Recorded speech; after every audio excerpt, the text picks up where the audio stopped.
Hey, welcome to the Go Find Nervous Show. I'm your host, Jake Bolig. This is the show where we find out 3 experiences that made our guests nervous on their journey to success and how they overcame them. 2 things real quick. If you want a free copy of the booklet that started it all, Go Find Nervous booklet. Go to masteringnervous.com, get a free copy.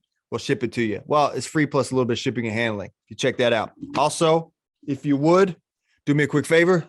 If you're watching this horizontal on your phone, turn it vertical, hit the like, subscribe, and bell notification. It helps us out a ton. Now, today's guest, Christina Bisher, is an author, has a book coming out later this year. She has some unbelievable nuggets that she's going to share with us today. Let's join the conversation right now with Christina Bisher. All right, welcome back to the Go Find Nervous Show. I'm with Christina Bisher today, author of a book coming out later this year, The 7 Summits, Empowering Principles to Gain Altitude in Life. Thanks for being here today, Christina.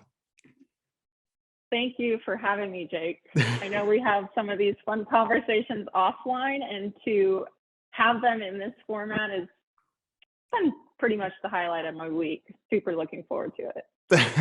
Well, I appreciate it. And I was looking forward to talking to you too, because it's always enlightening to talk to you. You know, you have done so much in a pretty young life, right? And now you have this book coming out. You've had to obviously have been on a journey, right? So this show is about 3 experiences that make us nervous. On this journey to writing this book that's coming out, which I'm stoked to read. I can't wait to read it. I've seen some snippets, and people definitely got to check it out. What's one of the main experiences that you've had to overcome along the way to be comfortable? Like, okay, I'm gonna write this book and I got to put it out to the world. Yeah. So I think there's some really interesting background to my story, because obviously I'm so excited to talk to you. Couldn't be more comfortable and confident just in this format now. But let me tell you, Jake, I know we've all heard some iteration of the statistic that the number one fear for more than half of our population is that of public speaking. And let me tell you, back in college, I was no different. There is nothing that made me more nervous than walking into my public speaking class on a day I needed to deliver a speech. It was horrifying. It was absolutely humiliating getting up there on stage. Why? Because I held note cards in my hand, which I dearly needed to guide me, being so anxious. They shook like leaves in my hand, and my voice is just shaking up there, that sound of self-consciousness. So the first thing I absolutely had to overcome is, and it really dawned on me when I got into corporate America, I was like, Christina, if you want to have the influence and the impact that you desire to have in this world, you are going to have to get a voice. And there's no way around this. It doesn't matter you're an introvert. Not being an extrovert isn't an excuse here. Like, you're going to have to figure it out. So that was the first experience, I would say, that was a big wake-up call for me. It was not a natural strength. Like I said, I'm an introvert. Yeah. More naturally shy, reserved, although that's changed with the years and what I've pursued. But I started, when I got into the workplace, I noticed myself silencing myself, whether it be conference calls, meetings. The minute I felt myself, and I gained that awareness of that thought that, nope, I'm not going to speak up. I don't know how they're going to respond to my idea. I don't know how they're going to receive my thoughts. The minute I gained that awareness, I said, no, Christina, disregard all that. You need to gain a skill here, and it's starting today. Yeah. And every time I was aware of that thought, it was my kick in the pants to speak up. And it was frightening at first, because I would have that crackly voice of the consciousness and whatnot. Right. But it was literally that habit over time, done consistently, day after day, that all of a sudden I put myself in the arena and practicing, getting entirely more confident doing so. And then I feel like with growing confidence, you build better competence at whatever skill you're working on. It's just a beautiful domino effect. Mm-hmm. So it really starts back to that college experience and getting to a place for me of building that voice and it was nothing sexy. It was the smallest action, day over day, done consistently. Right. That was the change for me. Now, with that said, you bring up the book, and taking you back to July 2020 of when I was like, oh, I'm writing a book. Mm-hmm. I am so strongly convicted based on my past experience with depression and some lows I've had in life and the principles I've used to kind of dig myself out of that. I was like, I am so convicted that there needs to be a book of controllable ways that anybody can gain more altitude in life. I don't care their career. I don't care their wealth status, Mm-hmm. their bank account, their circumstances. I don't care about any of it. Right. These principles are universal, and if you tap into them, I have seen the power. Yeah. So let me ask you some practical steps that you took. So you obviously took back to college. You took public speaking class. You were terrified in public speaking class. Did you put that torture on yourself, or was that like a class that you had to take? Was that an elective, or did you have to take it for some other degree? And then the second question, a follow up to that, would be, what are some practical steps that you used to kick yourself in the pants, as you said? Because there's a lot of people that are terrified of public speaking, right? It's ahead of death normally. Right. So, what are some practical things you did? Yeah. So I think for one, it was that awareness where obviously only you know Mhm. when you're fighting something within you. But I knew in those meetings, I was silencing myself, Jake. I could feel myself not speaking up. So it Right. was in those moments that I was like, anytime I felt that way, you're speaking up. Mm. And in other ways too, I was much more shy at that point in time. So I gained just a new curiosity in people too, professional and education aside. Mhm. I gained a passion for really diving deep and like, who are you? And even that got me in more engaging conversations to where I'm building the skill naturally as well. Yeah.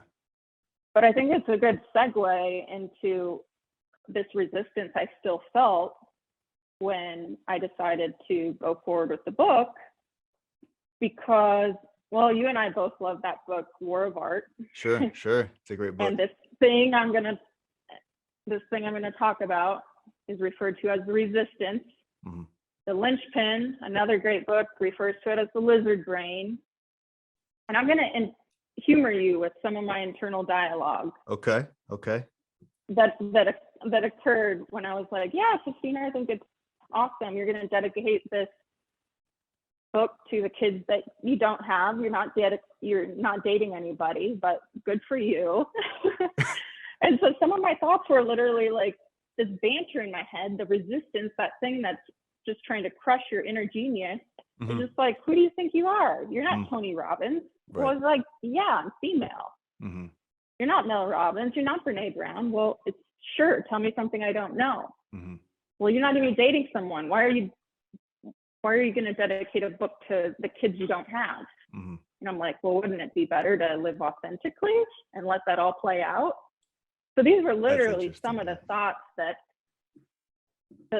were still going through my mind, all of the growth aside that occurred over the past decade for me. Mm-hmm. And I think so often we're seeing people's tip of the iceberg, if you will, their moment of success or the moment they showed up in some great way. Mm-hmm. But I'm here to be just very forthright and raw and unfiltered about, I don't care how much progress you make in life. There are steps you have to take to accomplish anything that, one, you might not feel like doing, and two, they'll be extremely hard no matter how good or talented you have become at Sure. something. And so that's why I bring up the resistance, because I have grown a lot over the past 10 years, but it doesn't mean that process was easy. Mm-hmm. Still. Mm-hmm. So as you say, you've grown up a lot over the last 10 years. What are some of the bigger moments that you had to really go through and conquer, that felt like it gave you the strength and the courage and the power to write this book with confidence and be like, you know what, I've been through some things. I can speak on this subject. Like, if people have been sick, I can maybe speak on that. Or maybe if people were depressed or something like that, I can speak on that. Is there something like that that you went through that you were like, hey, I can be a voice here because I've been through that? Mm-hmm. I think depression's the biggest one. I was 24, 25 back in 2015, and call it whatever you want. The best way I can put it, it was my personal low by far. And the best way I can articulate it is, okay, here we are in Phoenix. I'm living in a town of 5 million people, give or take. I have a loving and supporting family around me. And yet, in this depressive state, I feel like I am living in a world of one. And I knew I had people in my corner that loved and cared about me, but the hardest thing to articulate about being in that state of mind is that you can know you're loved, but it's almost like you're incapable of really feeling and internalizing that love. So it was just a period of my life. I felt alone. I felt hopeless when I thought about my future. How was I going to dig out of this rough spot mentally? I had a little uncertainty professionally. I definitely desired to build more meaningful social connections. But there were things I was trying to improve that were kind of certainly contributing to the way that I was feeling.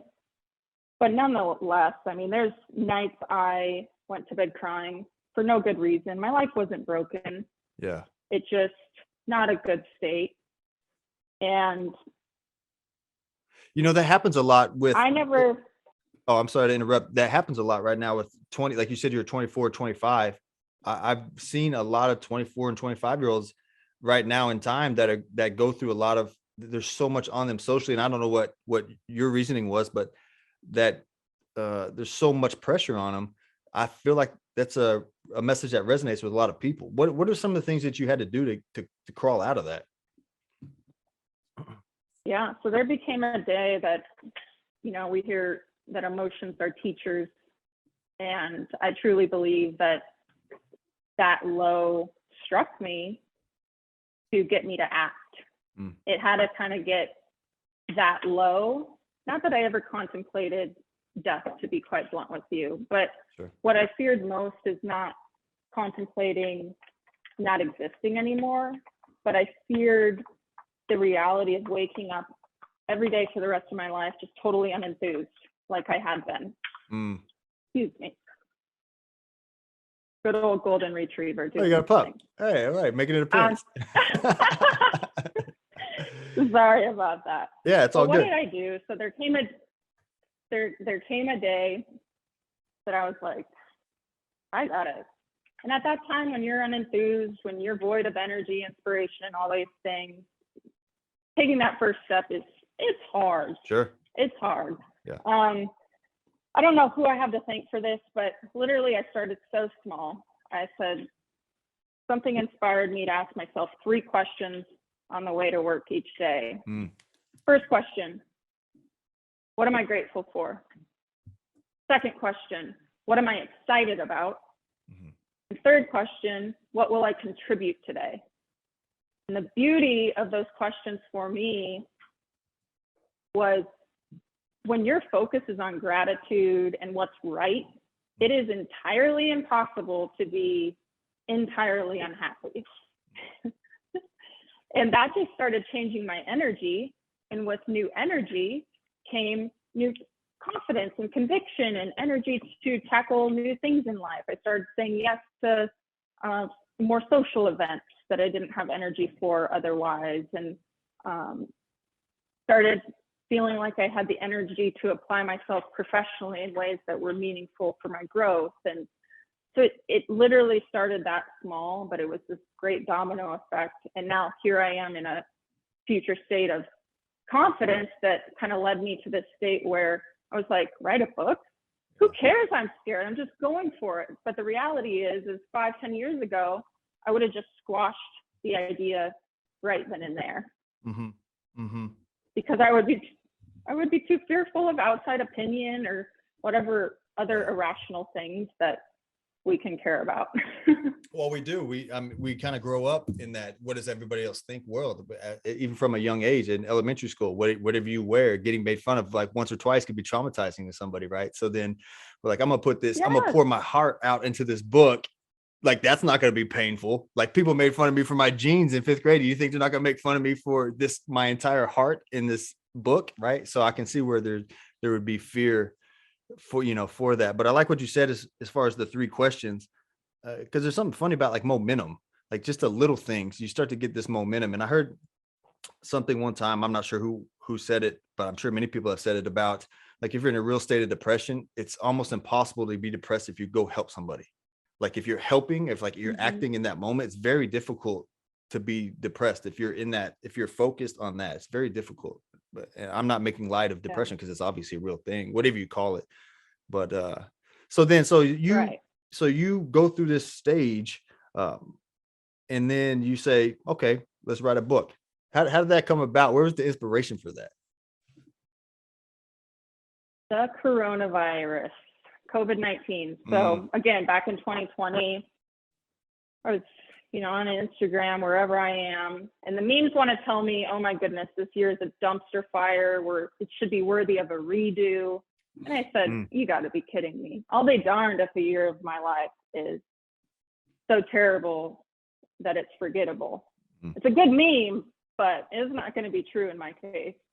So I was continually asking myself, what can I do to ensure that this year is memorable, it's meaningful, and not something that I look back and despise as wasted time? And background to that is, for me, the difference in that year is typically I'm on the road, I'm traveling here, traveling there, mainly for fun, adventure, new experiences. It's just how I've spent my 20s. I love life experiences and living to the fullest. So it was very much a pause for me. I'm like, oh, all this new time at home, like what am I doing with this? Right. So that was the inspiration. I was like, you know what? I want to start living more for we, if you will, not just me. I had been pursuing the experiences and making the memories, but I felt like I had something bigger to contribute to others. But at the core of that was the pause that I felt in 2020 that led me to this answer of, you know what? What's meaningful to me right here, right now, is writing this book, sharing it with the world, and hoping that my good intent of it impacting someone out there will fulfill itself. Yeah. And that's a beautiful thing. And then, one interesting thing about writing a book, because I can speak to this a little bit, is you set out to do so much help for others. And in the process, you transform your own self, because you have to do research, and then you start getting into the book, and then all of a sudden you start asking questions and asking better questions. And then all of a sudden you're a different person from the beginning to the end of the book. Have you felt that at all? Yes. And I think it's so wonderful, kind of oversimplifying things here, but I'm sure you've heard in the self-development space, oh, you want to be a writer? Sit down and write. You want to be a painter? Sit down and paint. Yeah. You want to be a speaker? Well, start speaking. Yeah. Right? It's through the doing that you progress, that you gain the confidence. You just don't wake up one day and feel like, oh, now's the time. It's quite the reverse. Yeah. And one thing that really, I actually want to share with people that really helped me, and I'm hoping it can help someone's journey, is I found the way that I framed my goal to myself entirely meaningful to my journey and the fact that I have stuck with it. And what I mean by that is, so often I think we'll make goals tied to a specific outcome. Like, sure. I, Christina, want to be an Amazon bestselling author. I want to sell 100,000 copies of my book. I'm not saying that any of that is wrong, but it hasn't been helpful for me to look through that lens.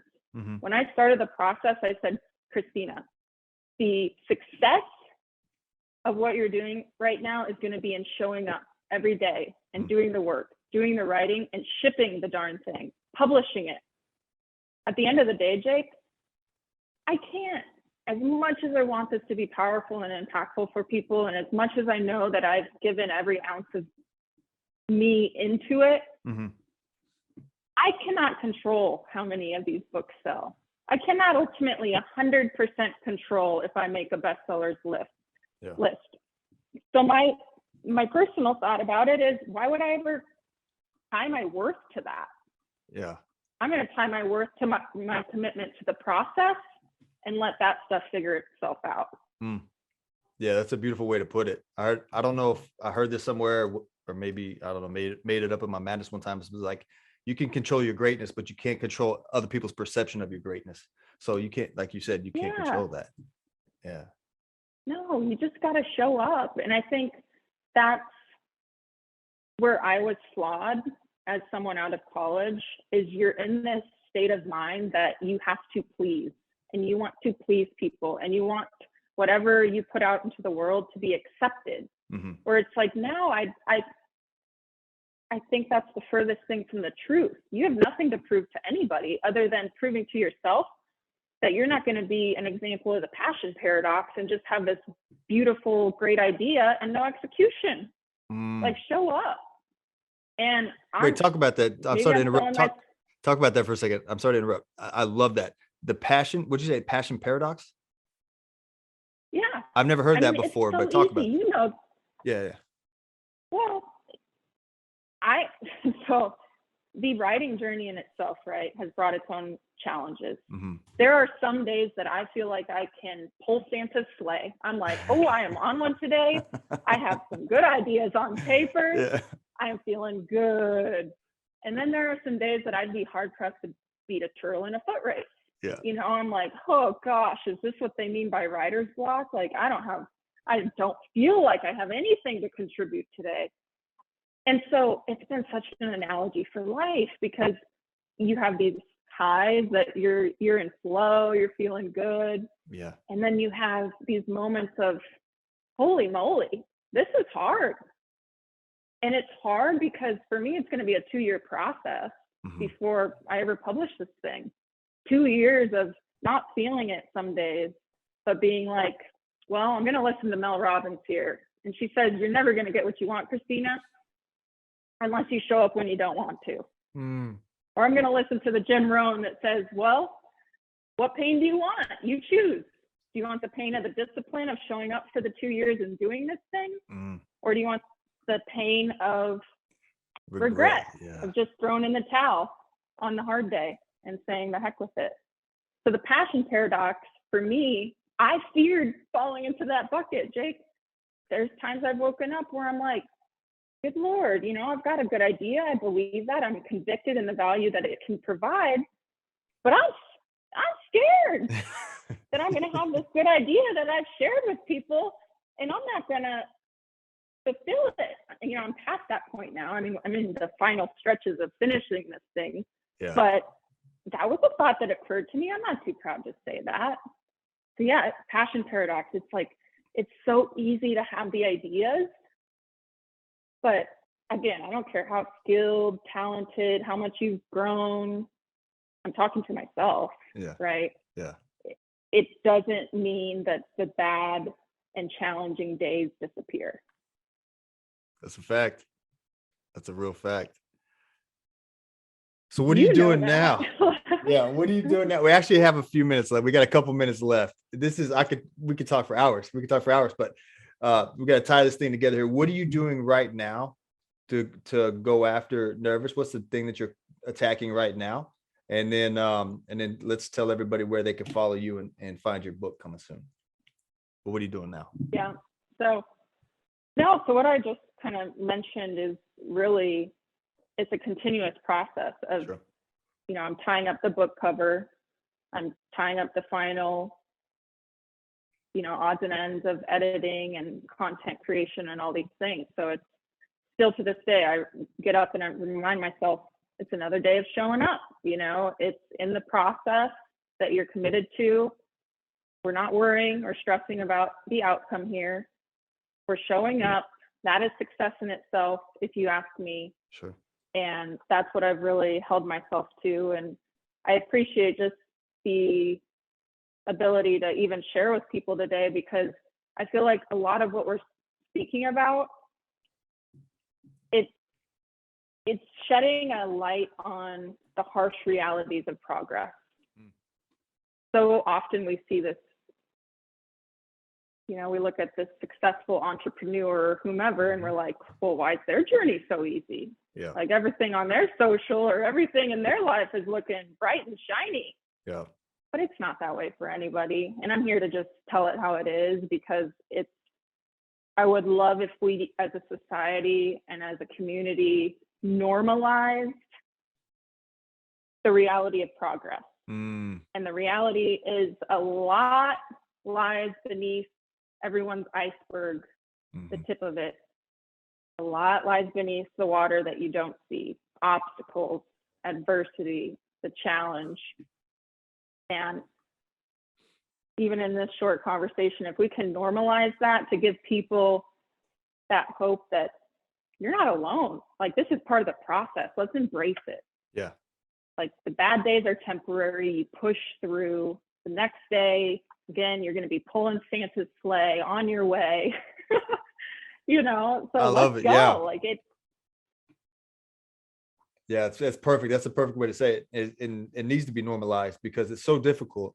You know, I love to see the out of shape person in the gym. That's I know they were terrified to go there. I know that they were just like, this is the last thing I want to do. So I appreciate you being here and sharing your wisdom. Where can people follow you on wherever social channel? And then, because they got to get your book, because I got to get your book. So where can they follow you? I appreciate that. Absolutely. So I'm on Instagram at CN, B as in boy, UE, S as in Sam, CHER, CN, my last name. Yeah. I will be sharing more information about the book. It'll be very forthcoming here, planning to publish by July. So definitely more information coming that can be found there. But I just appreciate the support and the conversation. And if I can leave anybody with anything today, it's we get in our own way a lot by either overcomplicating or oversimplifying things by trying the quick fix. You mentioned the gym and how many pills out there say it's going to help you burn fat 5 times faster. Well, we look for those quick fixes, and at the end of the day, it's day after day. It's the grind. You show up and you do the thing, and that's the difference. I don't care if we're talking health, fitness, business. Like, there's nothing sexy about it. But it's really fun and fulfilling to have the stick-with-itness and follow through that is hard to achieve because of a lot of the challenges that we're prone to face just as humans. Love it. Well, thanks for being here, Christina. Come back anytime. I can't wait. You can have to come back on when the book's out too. All right. I appreciate you, Jake. Thank you. All right. Take care. Hey, one last thing before you go, leave a comment. Which example did you most align with from today's show? I'm curious. I want to know. Also, if there's somebody that you want to find out what's made them nervous, leave their name in the comment. I'll try to get them on the show. Follow me on social media at Jake Bolig. Follow the show at Go Find Nervous. And if you don't mind, subscribe. It helps me out the whole algorithm thing. I appreciate it. I'll see you next time. Go Find Nervous.